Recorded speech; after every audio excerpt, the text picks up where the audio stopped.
Welcome to ESL Applied Learning Theory, the podcast that explores the most effective approaches to teaching and learning. I'm your host, Randall, and today we're delving into the Dick and Carey Model, an instructional design framework that has been shaping education for decades.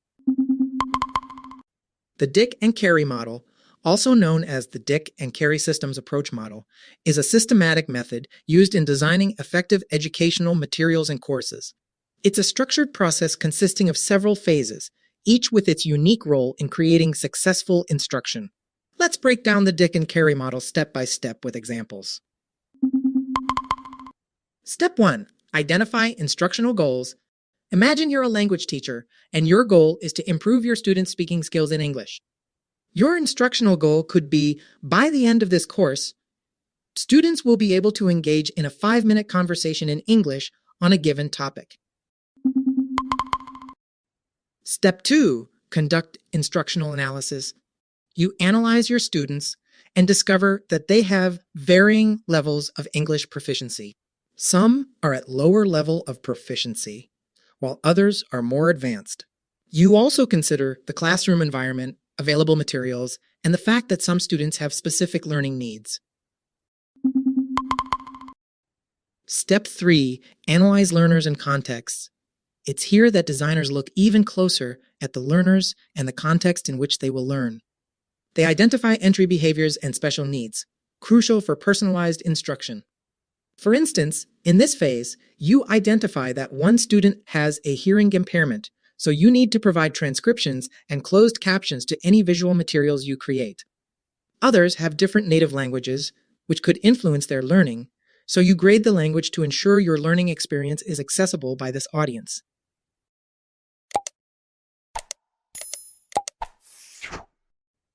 Next, we have Step 4. Write performance objectives to make your goal measurable. You set specific performance objectives, such as students will be able to introduce themselves and their interest in English, or students will ask and answer questions related to a given topic. Step 5. Develop assessment instruments. You create assessments aligned with the performance objectives. For instance, you design a speaking test where students engage in a conversation about their interests.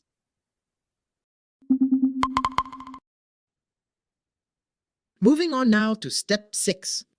Develop instructional strategy. What comes next is vital. The right strategy ensures that learners remain engaged and motivated throughout the learning process, bringing them one step closer to achieving the established objectives. Let's consider a beginner-level ESL class.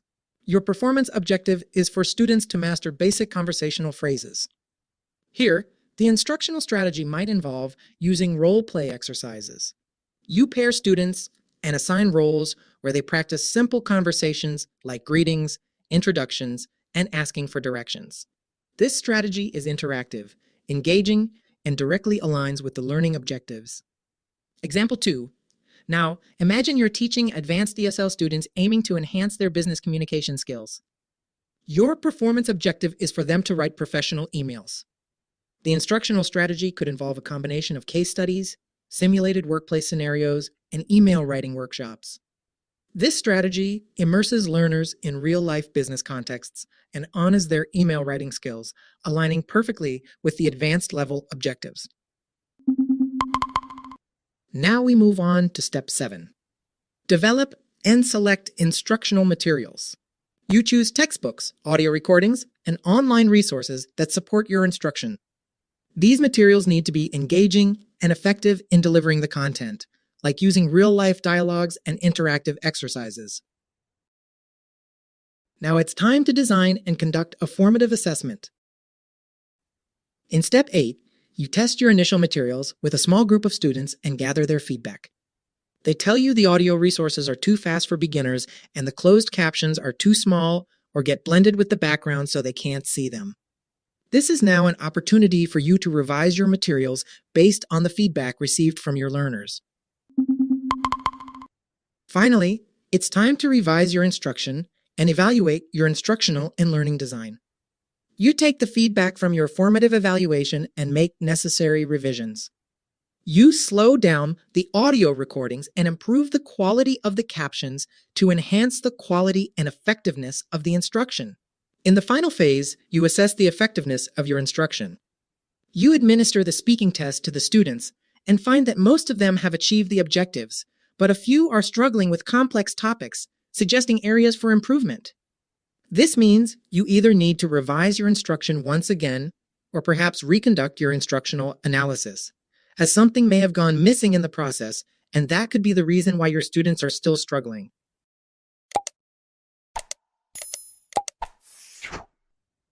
So, what are the implications of the Dick and Carey model for instructional design? The model encourages a systematic and learner-centered approach to instructional design.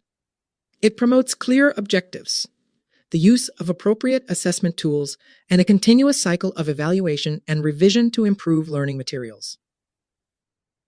But like all models, it has its strengths and limitations, especially in English as a second language education. In the context of teaching English as a second language, some of the model's strengths include: 1. The Dick and Carey model provides a structured approach to creating ESL materials that can enhance language acquisition.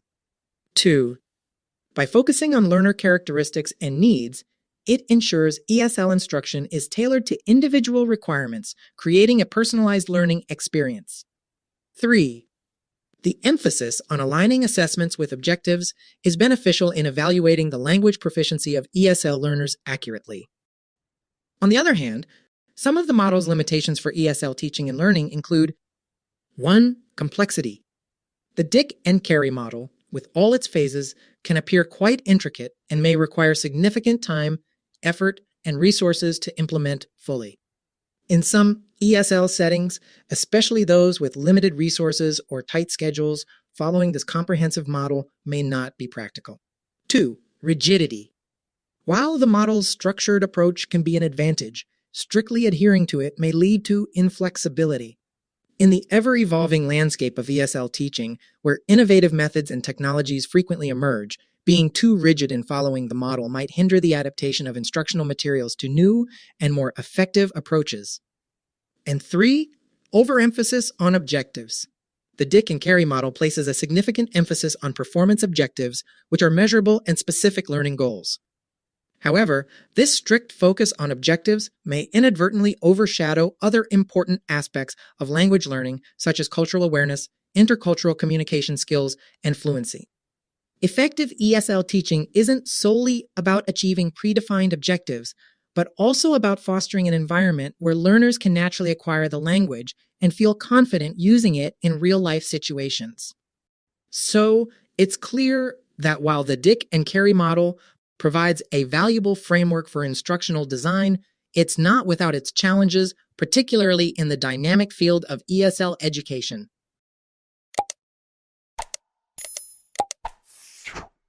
That's it for today's episode of ESL Applied Learning Theory. We hope this exploration of the Dick and Carey model has given you a deeper understanding of its strengths and limitations. Remember, the key to effective teaching lies in adapting and applying these models to suit your unique teaching context. If you have any questions or want to share your thoughts, feel free to reach out to us on our social media channels. And, as always, keep learning, keep teaching, and keep exploring the world of applied learning theory. Thank you, and see you next time.